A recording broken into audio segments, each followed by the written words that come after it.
This episode is brought to you by Find Me Gluten-free, your go-to app for discovering safe, gluten-free dining options wherever you go.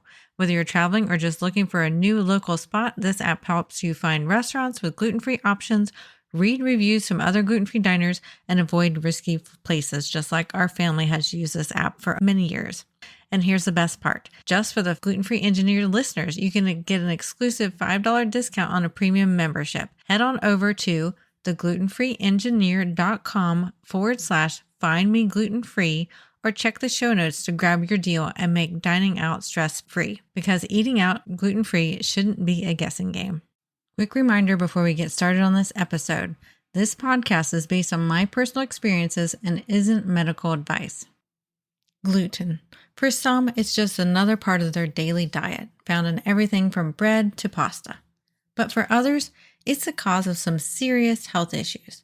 Why does gluten affect some people so severely while others can eat it without any problems?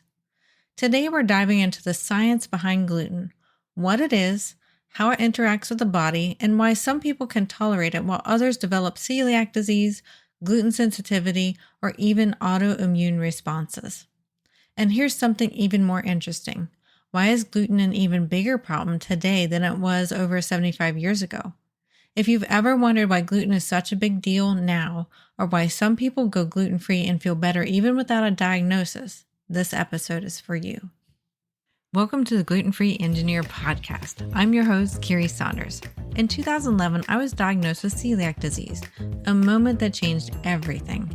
But I was determined not to let it hold me back. With my 2 engineering degrees, I set out to reverse engineer the gluten-free lifestyle, breaking down recipes, safety tips, travel hacks, and everything in between to rebuild a life I love. Whether you have celiac disease, gluten intolerance, or simply choose to live gluten-free, this podcast is for you. Join me each week as we simplify the gluten-free lifestyle, make it fun, and prove that you don't have to miss out on anything. Welcome back to the show. Today we're talking about the science behind gluten and why it affects some people and not others. So first off, let's go over what is gluten briefly. Gluten is a protein found in wheat, barley, and rye, and it gives dough that elasticity that you know of and the chewiness you know of with normal gluten breads and pastas. It's not inherently harmful, but for some people, their bodies react negatively to it, triggering a range of health issues. So how does gluten affect the digestive system? When gluten is consumed, it is broken down to smaller proteins like gliadin and glutenin. In most people, these proteins pass through the digestive system without any issues at all. But for those with celiac disease or gluten sensitivity or even wheat allergies, the body reacts in ways that can be harmful.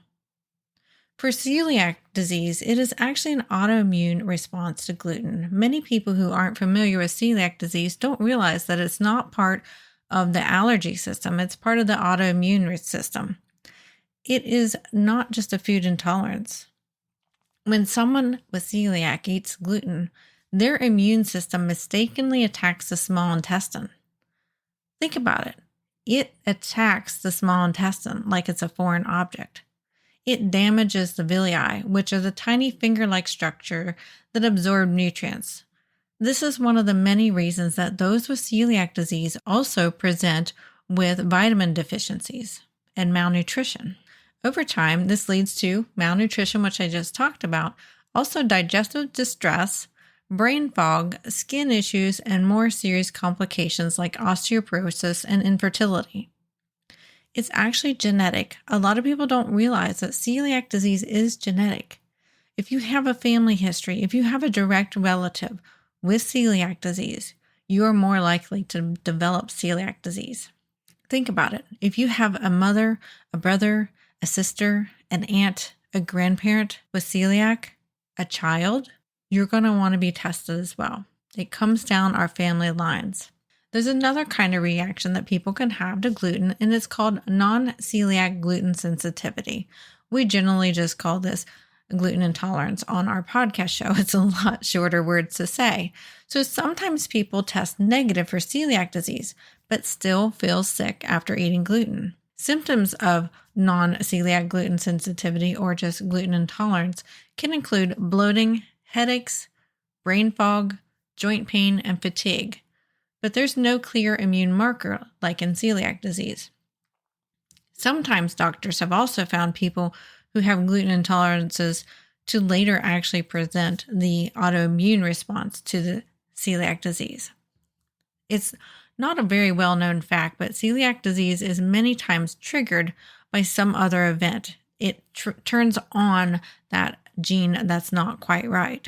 Could be an illness, it could be trauma. So you could not have celiac disease when you're younger, and then it can get triggered later when you're older, depending upon the way our body changes. Our cells are always changing, so we can trigger that if we have the gene. And scientists are still researching the exact cause of the gluten intolerance too.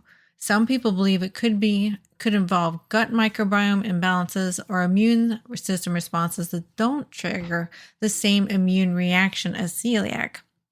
So it could be its own immune system problem in and of itself. Again, a little bit separate to celiac. That's what some researchers have found.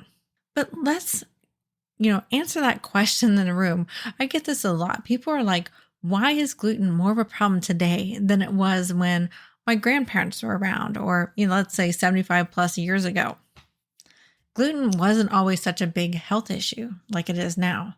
In fact, most of our grandparents, depending upon what age we are, probably ate wheat without much concern.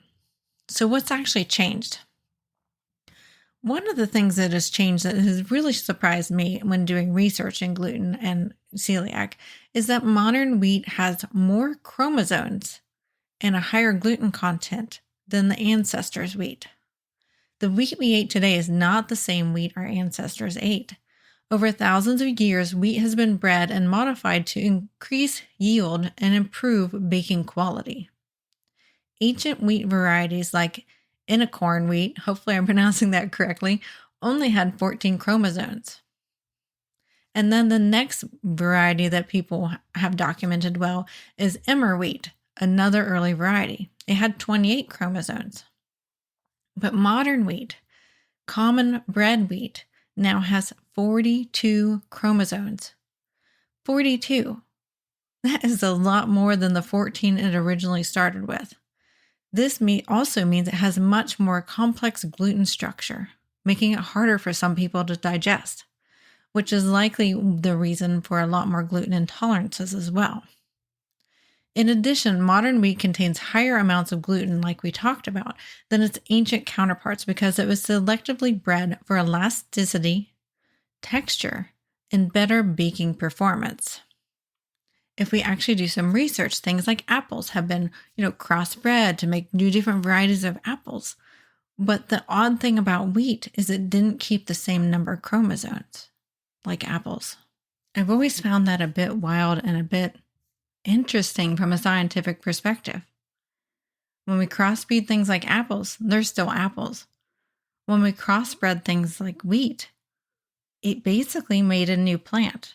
And our bodies just haven't had time to even adjust to that. The wheat has changed so fast, we haven't even been able to adjust to it as well. Also, in modern day, gluten is so much more everywhere than it used to be. Decades ago, gluten was mainly in bread and baked goods. And that was something you had many times as a treat. Now, yes, sometimes bread was a staple, but you didn't have cakes and cookies and all those things all the time. It was expensive and it was time consuming to make. Now it's in just about every processed food, sauces, seasonings, and even in your cosmetics, in your shampoos, in your toothpaste sometimes. Our exposure to gluten has dramatically increased, making it more likely for sensitive individuals to react to it. We also are much smarter now in our modern day and understand what those reactions are and help diagnose people who have celiac. Whereas in the old days, they would have just attributed it to just not thriving or just being sickly. And then that person would have just died young and they didn't know why. But they had, major health issues that were coming from the foods they ate. And they just didn't have the scientific measures that we have now to test for celiac. Also, there's a lot of research around gut health and the microbiome. And our gut biomes have changed quite a bit in the modern day due to diet, antibiotics, and modern farming practices, including eating a lot more processed foods. A weaker gut microbiome may reduce the body's ability to process gluten properly, leading to more sensitivity as well. We also have an increase in autoimmune diseases now in the modern days as well. Autoimmune conditions like celiac, Hashimoto's, and rheumatoid arthritis have skyrocketed in recent decades. Some researchers believe chronic stress, environmental toxins, and diet play a role in triggering these conditions, including gluten-related disorders. So why does all this matter? Those ancient grains are so much easier for people to digest because there's simpler gluten structure, and it may cause less immune response than modern wheat. There's actually a lot of research that says that people who are gluten sensitive can eat those ancient grains and feel fine. The gluten we eat today and the wheat we eat today just simply isn't the same as it was over 75 years ago. And for those with sensitivities, the increased gluten content and complexity could be making our symptoms worse. So then let's touch on a wheat allergy. What is that? It's actually an allergic reaction and not an autoimmune one like celiac is. So unlike celiac disease and gluten sensitivities, it involves an immediate allergic response triggered by the immune system. People with wheat allergies experience hives, difficulty breathing, or even anaphylaxis after eating wheat. So a lot of people confuse a wheat allergy with celiac disease sometimes, but it's completely different because the immune system is reacting to proteins in wheat itself, not just the gluten. So why do some people tolerate gluten just fine? People without celiac disease, gluten sensitivity, or wheat allergies can digest gluten normally without triggering an autoimmune response. Their gut lining remains intact, and their immune system doesn't mistake gluten for a harmful invader. And genetics can play quite the large role in this. So if you don't have the genes associated with celiac, you're much less likely to develop an issue with gluten. We've also talked some about the gut's microbiome role in gluten reactions.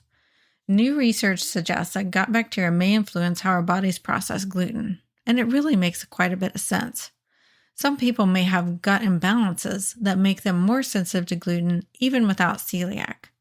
Improving our gut health through a diverse diet, probiotics, and reducing inflammatory foods may help some people tolerate gluten better. And staying off the processed foods and the processed sugars also help our gut heal and also make our gut a lot better. Gluten may be harmless for some, but it is actually harmful for a lot of others. Whether it triggers an autoimmune attack in celiac disease, causes discomfort in gluten sensitivity, or sparks an allergic reaction from a wheat allergy, the way your body responds to gluten is unique. And even if you might have celiac and somebody else you know has celiac, you still might get different symptoms whenever you have gluten accidentally. And what's more important to remember is that gluten today is not the same as it was over 75 years ago. With these changes in wheat, our diet, and our gut microbiome, our life, and how we live, it's no surprise that more people than ever are struggling with gluten-related issues. So if you're experiencing unexplained symptoms after eating gluten, it may be worth a trip to the doctor and talking to them or trying an elimination diet to see if it makes a difference. Your body is always communicating with you, so it's a great idea to listen to it. And even in my case, I had absolutely no idea that I was celiac and that gluten was causing all my problems until I eliminated it out of my diet. And then when I added it back in, boy, was it more than ever like apparent as to what was going on. So like we talk about on this podcast, listen to your body and go to your doctor or a trusted healthcare professional if you feel like you need advice on whether taking gluten out of your diet is a good idea or not. And obviously, if you have celiac disease, you already know that it's absolutely imperative to your health. But don't let a new diet change like this that you need to have cause you any fear or any anxiety, because there are resources like our podcast and so many others out there that can help you navigate this through the modern day. Thank you for listening to this episode of The Gluten-Free Engineer. If you found value in this story, please share it with someone who might need encouragement on their own gluten-free journey. For more tips, recipes, resources, and even links to my YouTube channel, head on over to theglutenfreeengineer.com. It's your one-stop hub to make gluten-free living simple, fun, and full of flavor. And don't forget to subscribe so you never miss out on an episode. and we will see you next week. The Gluten-Free Engineer podcast is for informational and entertainment purposes only. I share my personal experiences and stories about living with celiac disease and navigating a gluten-free lifestyle. This podcast does not provide medical advice. Always consult with a qualified healthcare professional for medical questions, concerns, or advice specific to your health.